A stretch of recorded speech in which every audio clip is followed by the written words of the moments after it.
Viewers, welcome to under coding. Channel का first video है। आने वाले टाइम में क्या क्या कंटेंट लाइनअप में है वो डिस्कस करेंगे।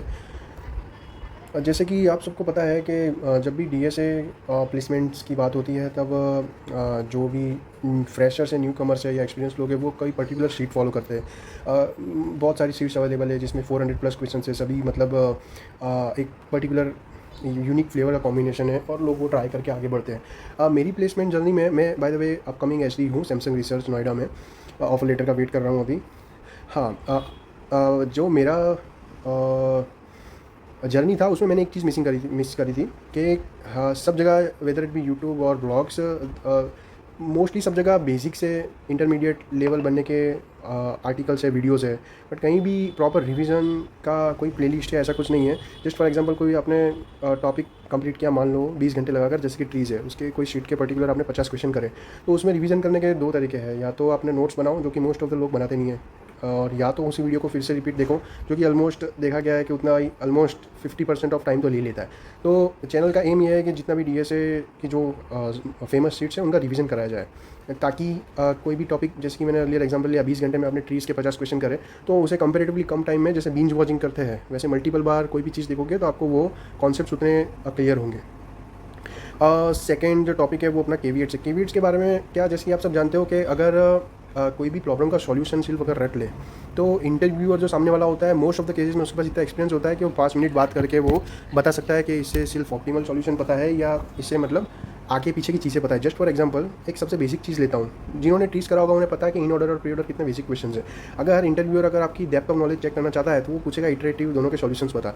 अब जहाँ फेमस जो ये शीट्स हैं उनके सॉल्यूशंस है दोनों इंडिविजुअल लेवल पर सही है, बट एक बात समझो, अगर इंडिविजुअल आप इस क्वेश्चन को सॉल्व करोगे तो इन ऑर्डर वाले सॉल्यूशन में एक जगह यूज़ होता है अपना वाइल्ड ट्रू वाला कॉन्सेप्ट, जो कि इंडिविजुअल लेवल पर सही है, आप उसे कर लोगे या प्रैक्टिस करोगे, याद रखोगे, हो जाएगा। वही चीज़ प्री ऑर्डर में होता है, वाइल्ड लूप जो रहता है उसमें वाइल्ड नॉट स्टैक एम्प्टी वाला लॉजिक यूज़ होता है। अब इंडिविजुअल लेवल पर सही है, जो सॉल्यूशन जहाँ है वो भी सही है, आप समझ लोगे, बट ये बात याद रखना, जिस इंटरव्यू दिया उसे पता होगा कि इंटरव्यू पैनिक जब होता है, जिसकी मान लो जब आप लाइन में खड़े और आपको पता चल गया एचआर ने कहा कि भाई आपका इस रूम में जाके आपको देना है, तो वो पीरियड में आपका बॉडी है ना थोड़ा ट्रेम्बल करने लगता है, वो फियर आ जाता है। तो उस टाइम पे क्या होगा, अगर आपने एक ग्रुप के जैसा अगर क्वेश्चंस को बड़े कंटेक्स्ट में नहीं पढ़ा होगा तो आप ये चीज़ वहाँ कंफ्यूज कर जाओगे। अगर वो पूछेगा इटरेटिव प्री ऑर्डर तो मतलब बहुत हाई चांसेस है कि आप वहाँ ये मिक्स कर दोगे ऐसा कि ये यहाँ वाइल्ड ट्रू वाला कॉन्सेप्ट लगाना था या वाइल्ड नॉट स्टैक एम्प्टी वाला लगाना था। अब अगेन ये रटने वाली चीज़ नहीं है, आगे चैनल का जो कंटेंट है उसमें जो भी वीडियोज़ आएंगे वो इस तरह प्रॉपर समझाएंगे। अगर आपने देख लिया उसे हिंदी में एक बार समझ लिया तो मोस्ट प्रॉबेबली वो, जैसे कि मैंने जो फॉलो किया था ना, वो कॉन्सेप्ट ऐसा था, दोनों को भाई मर्ज कर दो लॉजिक को, तो मैं तो दोनों में वाइल्ड ट्रू वाला ही लगाता था। हाँ, इंप्लीमेंटेशन थोड़ी चेंज हो जाएगी, थोड़े से कोडिंग लाइन्स इधर इधर हो जाएगा, हो सकता है थोड़ा कोड बढ़े, बट उस टाइम पे एक फियर फैक्टर नहीं रहेगा। क्या था, सीधा लगाया वाइल्ड ट्रू, अंदर जो भी लॉजिक के हिसाब से कोड जा रहा है वो हो रहा है और चीज़ें बदल जा रही है। मतलब सामने वाला अगर डेप्थ ऑफ नॉलेज चेक करना हो तो ये तो जस्ट एक सिंपल बेसिक लेवल का केवीएट है। ऐसे कितने ही सारे 450 क्वेश्चंस में कोई भी एक पर्टिकुलर उठा लो। अब मान लो कि जो डीपी वाले क्वेश्चंस होते हैं उसमें अगर सामने वाले को आपका इंटरव्यूअर को चेक करना होगा आपका डेप्थ ऑफ नॉलेज, तो आपने ऑप्टिमल सॉल्यूशन बता दिया, वैलिड गुड, पर वो बोलेगा ठीक है चलो ये नहीं करना वैसा करना है तो क्या, चलो मान लो मुझे सब ऑप्टिमल सॉल्यूशन चाहिए तो क्या, ज़बरदस्ती अगर मुझे स्पेस ही यूज़ करनी है, ज़बरदस्ती मुझे यही करना है वैसा करना है तो क्या। जैसे कि लिंक लिस्ट में एक क्वेश्चन आता है, लिंक लिस्ट को ग्रुप और मतलब पेयर ऑफ जो के होता है ना, ग्रुप ऑफ साइज के में रिवर्स करना है। अब उसमें दो सॉल्यूशंस हो सकते हैं, किसी ने इटरेटिव लिखा, किसी ने रिकर्सिव लिखा, बट आपने मान लो जस्ट फॉर एग्जांपल आपने इटरेटिव लिखा, बट वो बोलता है नहीं मुझे तो रिकर्सिव से ही कराना है। मतलब कोई भी चीज़ ट्रू और फॉल्स नहीं होती इंटरव्यू में, वो बेसिकली आपका मतलब नॉलेज का डेप्थ चेक कर सकता है, तो उसे बेसिकली कैविएट्स बोल सकते हैं। तो 450 क्वेश्चन या उससे ज़्यादा आप करोगे तो बेटर है कि क्वालिटी कंटेंट करो। इंटरव्यू जनरली एनएफए जैसा होता है, जिसने भी थियरी ऑफ कंप्यूटेशन पढ़ा होगा, एनएफए नहीं, अपोलॉजीज, इंटरव्यू डीएफए जैसा होता है।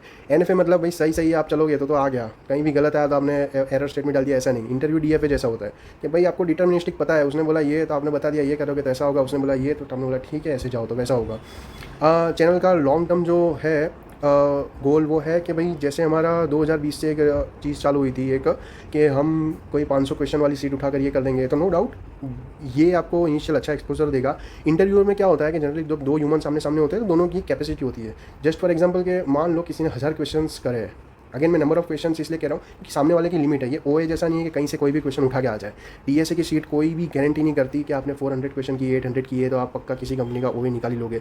मैं प्लेसमेंट सेशन आईआईटीज़ में बैठा था, तो अगेन वहाँ पता है कि ओए में कहीं से भी घूम के उड़ के कहीं भी क्वेश्चन आ सकता है। डीए से क्वेश्चन जो होते हैं बेसिकली ये जो शीट्स वाले होती है ये मेजरली आपके हेल्प करते हैं अपने इंटरव्यू में। डिपेंड्स ऑन द सीटीसी, जो 20 लाख से कम वाली होती है उसमें हाई चांस होते हैं कि इसी में से आ जाए। फिर जैसे जैसे आपका लेवल बढ़ेगा वैसे कहीं से भी उड़ के कोई ओए में क्वेश्चन आ जाएगा। तो ओए की तो पूरा लीग ही अलग है।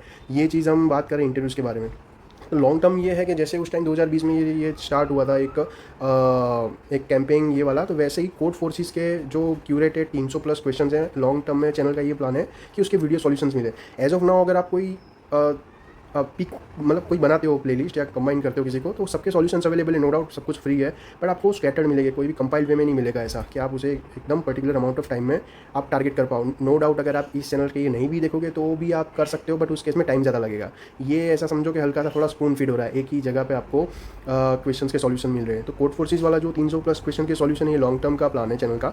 उसके बाद अपना फोर्थ पॉइंट है प्लेसमेंट गाइड। जैसे कि मैंने कहा कि कोई भी सीट आपने करी, मान लो 1000 क्वेश्चन वाली सीट कर ली, just for example famous 2 seat आपने उठा लिया, आपके पास इतना टाइम है, हमने बेस्ट केस ले लिया एकदम 450 प्लस 400, और उसके अंदर मान लेते 30% ओवरलैप भी हो रहे हैं, प्लस आपने कहीं और से कुछ करके 1000 क्वेश्चन कर लिए, तो भी 1000 क्वेश्चन करके आप गारंटी नहीं कर सकते कि आप ओए निकाल दोगे, क्योंकि प्लेसमेंट सीजन में जैसे बैठते हैं तो ओए में उड़ के कहीं कौन सा क्वेश्चन कहीं से भी आ सकता है।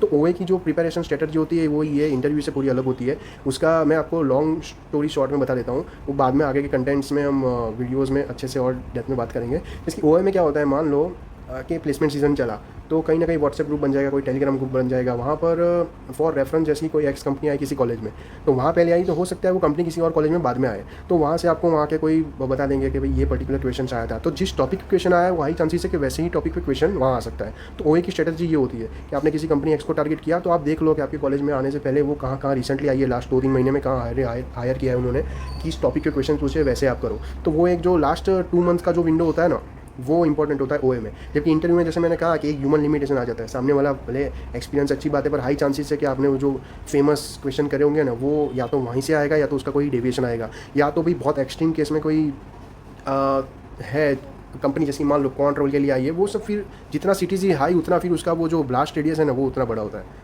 बट हम यहाँ मेजरली बात कर रहे हैं जो 50 LPA 60 LPA तक कंपनी आती है उनकी बात कर रहे हैं। अब DSA कंट्रोल जिनका CR में जाता है वो फिर वो 1000 क्वेश्चन का आपको 1500 करना पड़ेगा। वो कोड फोर्सेस में जैसे मैं कह रहा हूँ, फिर वो सेगमेंट्री आपको आना चाहिए, आपको हैवी अलाइड डिकम्पोजिशन आना चाहिए, आपको ट्रीज़ के ऊपर ये सब आना चाहिए, वो अलग लीग है वो, बट बेस तो यही है।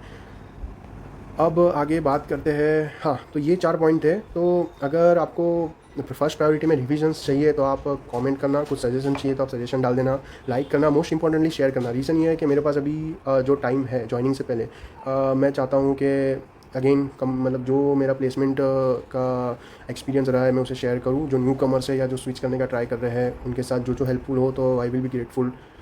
और एक और चीज़, मैंने अपने मतलब जो मेरा क्वेश्चन काउंट है वो अगेन 800 प्लस क्वेश्चन का है, मैंने मल्टीपल शीट्स करी है, बट मैं कहीं भी ऐसा जस्टिफाई नहीं कर रहा हूँ कि इतने क्वेश्चंस करने से आपका इस कंपनी में हो पाएगा ऐसा, क्योंकि जैसे मैंने आगे कहा को वो एक लीग पूरी अलग होती है, इंटरव्यू की अलग होती है, बट हाई चांसेस है कि आप 25 कंपनी में अप्लाई करोगे तो 2 अच्छी प्रोडक्ट बेस्ड कंपनी में हो ही जाएगा। तो अगर आपका कोई सजेशन है तो भी आप कमेंट करना, याद से शेयर और सब्सक्राइब करना। रीज़न ये है कि उसे मोटिवेशन मिलता है, वरना क्या होगा फिर वो एक धीरे धीरे अगर इन केस वो पुश नहीं मिला एक, तो फिर वो अंदर से मोटिवेशन होगा वीडियो बनाने का, वो चला जाएगा। इतना इजी भी नहीं होता एक कंटेंट क्रिएट करना, स्पेशली जो कि एजुकेशन लाइन से रिलेटेड हो। तो इसलिए thanks for your time, bye.